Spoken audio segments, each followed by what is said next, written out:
ที่มา งานวิวาห์ของเฮาวันนี้ ขอต้อนรับด้วยความยินดี สุภาพสตรีบุรุษทั้งหลาย มาอวยพรใส่พร้อมด้วยน้ำใจของขวัญมากมาย เจ้าภาพแต่งดองทั้งสองฝ่าย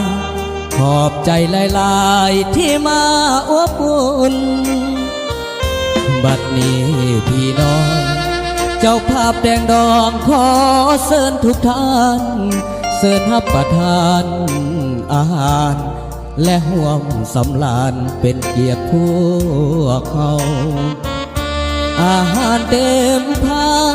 ของแก้มสุราเครื่องดื่มเบียร์เหล้าพวกเขาจัดหาเพื่อพวกเจ้าเชิญเลือกเอาทานตามสบาย หากมีสิ่งใดบ่ถึกใจหรือเคินขาหรือว่ามาละยาว่าจะพังพาดบ่เคียมของฮับตอนบ่ทันหลายสิ่งหลายอันขาดตกบกพร่องพวกเฮาเจ้าภาพทั้งสองขอให้พี่น้องจงได้อภัย เมื่อเลิกจากกันเดินทางกลับบ้านขอให้มีโศกอย่ามีทุกข์มีโศกอย่ามีโลกเบียดเบียนหาวีอายุมันยื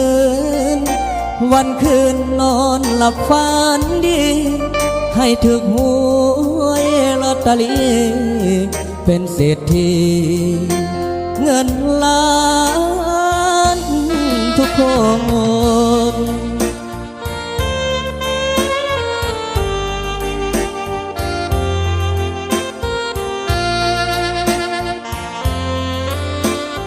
สำหรับด้านนักแขกเขาเด็กกำลังมาฮอดมาถึงประตูแต่ยังว่างได้โต๊ะได้ตักกันอยู่พี่น้องกันเนาะ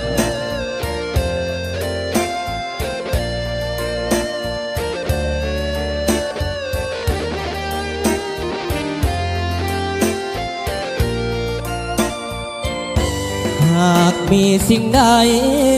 บ่ถึกใจหรือเคินขาหรือว่ามาละยาว่าจะพังพาบ่เคียมของฮับตอนบ่ทันหลายสิ่งหลายอันขาดตกบกพร่องพวกเฮาเจ้าภาพทั้งสองขอให้พี่น้องจงได้อภัย เมื่อเลิกจากการเดินทางกลับบ้านขอให้มีโศกอย่ามีทุกข์มีโศกอย่ามีโลกเบียดเบียนหาวีอายุมันยืนวันคืนนอนหลับฝันดีให้ถึกหวยลอตเตอรี่เป็นเศรษฐีเงินล้านทุกคน